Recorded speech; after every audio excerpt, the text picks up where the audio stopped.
Welcome back. Daig pa ng isang unstable na relasyon ng on-again, off-again na laban ni The Fighting Senator Manny Pacquiao at Australian na si Jeff Horn. Matapos kontrahin ang matchup ng top-ranked promoter na si Bob Arum, si Arum na ngayon ang nagpupush para sa laban na maaring maganap sa bansa ni Horn. Plansyado na nga ba ang laban na ito o muli na namang magkakagusot? Kasama natin ngayon ang batikang boxing analyst na si Attorney Ed Tolentino na dati nang sinabing hindi siya sang-ayon sa Pacquiao-Horn showdown. Attorney Ed, welcome back to The Score. Magandang gabi, Anton, at magandang gabi po sa lahat ng nakatutok sa iyong programa. This is actually part of a series of interviews that we have had with you on The Score and Dennis Principe, kasi naalala ko nung una, kasama ko si Migs Bustos, na interview namin si Dennis Principe tungkol kay Jeff Horn. After that, in-interview ka naman ni TJ Manotok about Amir Khan. And now we are here again talking about Jeff Horn. So bakit ba pabago-bago ng sitwasyon ang magiging susunod na laban ni Manny Pacquiao? Well, alam mo, ongoing talaga yung negotiations with Jeff Horn. Maayos naman. Nagkaroon lamang ng problema nung hindi magustuhan ni Manny yung offer sa kanya na $5 million. And according to Michael Cons, may offer bigla daw ang UAE para sa isang laban kontra kay Amir Khan at bigla nilang sinunggaban. Nung nakita ni Bob Arum yung UAE offer, sabi niya, Kastilyong buhangin pala yan sa disyerto Sabi niya, hindi makiklik, walang pondo.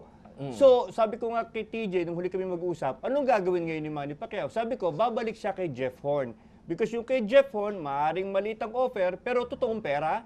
Pangalawa, sabi ni Bob Arum, itong mga organizers are supported by the government. So, mas magiging maganda ang takbo ng labang ito. Pangatlo, walang ibang offer Yung mga gusto niyang makalaban, si Terence Crawford may ibang laban, si Errol Spence may ibang laban. Itong si Jeff Horn lang talaga ang available at the moment. So, right now, so far, everything is smooth. Ang plano nila, July 2. Around that date, at sa Australia nga gaganapin ang laban, yung usapan tungkol sa premyo na $5 million, yun ang talagang main problem dito. Allegedly, ayon kay Arum, inaayos na, pinaplansya na. So most likely, he will get more than $5 million. Now, Attorney Ed, naalala ko nung nakaraan, a couple of months ago, si Manny Pacquiao mismo ang nagsabi, I don't know Jeff Horn. Who is this guy? So, para sa lahat ng mga manonood, sino ba itong si Jeff Horn na tiga-Australia at bakit sa kanyang hometown gagawin ang laban? Well, una si Jeff Horn, hindi siya si Jeff Hornacek Basketball player po yun sa Utah dati. Si Jeff Horn, well, he's unbeaten, 16 wins, no defeat, 11 knockouts. Maganda ang kanyang istorya, dating Olympian, part-time teacher. They call him the Hornet.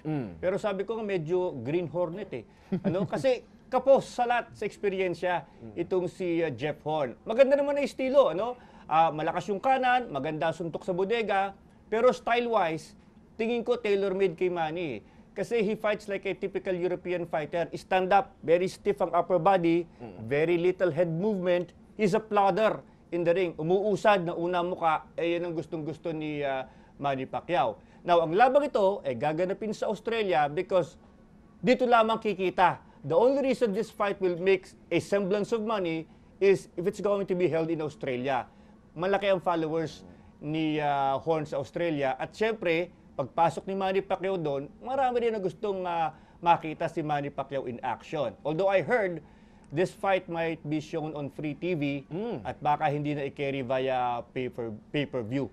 Dahil nga amenable naman na mahirap ibenta yung Jeff Horn being sabi nga, he's not even a household name. Probably even in his own household. Balita ko, sir, itong si Jeff Horn ay dating school teacher. Is this true? Oo, totoo yun. Okay. Talagang, dating school teacher at anyway, tinutuloy pa rin niya pagiging teacher niya Okay. Ang problema yung makakalaban niya is from the School of Hard Knocks. si Manny Pacquiao, sabi ni Pacquiao, 8th division na ako. Nakaka-8 degree na ako sa boxing. Ito, palagay ko, barely removed from prep school. Okay. Boxing-wise.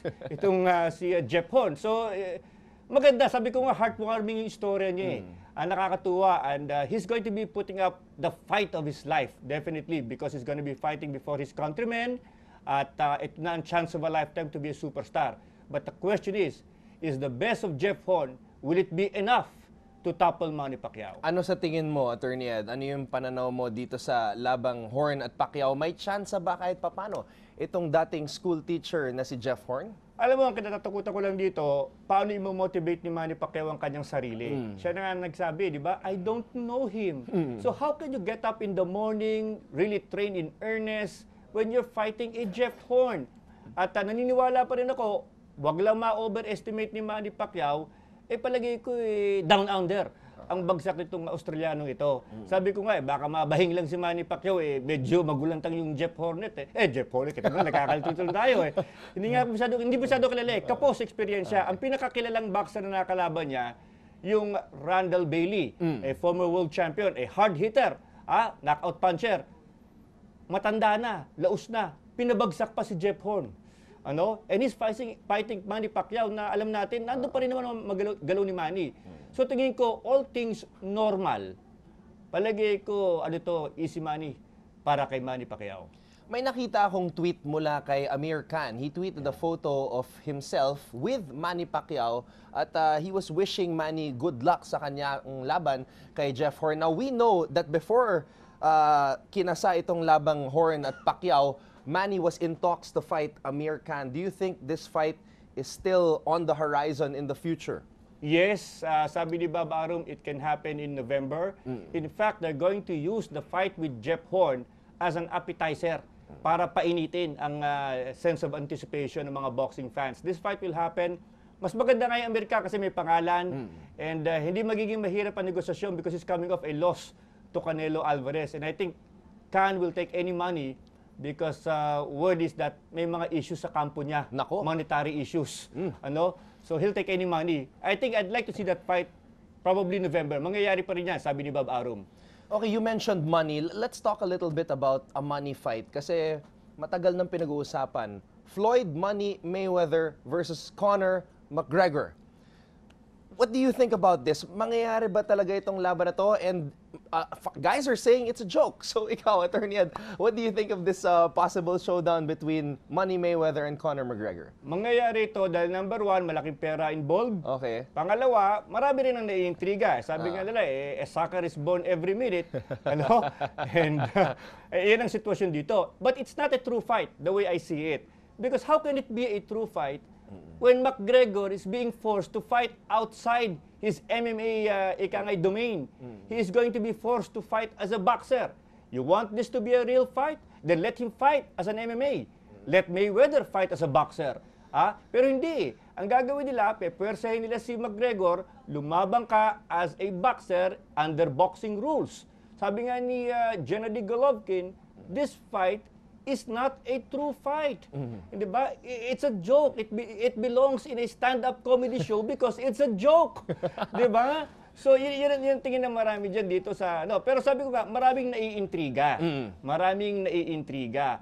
At sabi nga ni Dana White, nung una ayaw niya, pero ayaw naman niyang i-deny si McGregor ng isang big money opportunity kontra kay Mayweather. But right now, the way I see it, it's more like not competition, but more intrigue, more curiosity that is fueling this pairing. But McGregor will say that he is a legit fighter. In fact, sinigawan niya si the boxing guy, Dan Rafael, na I am boxing.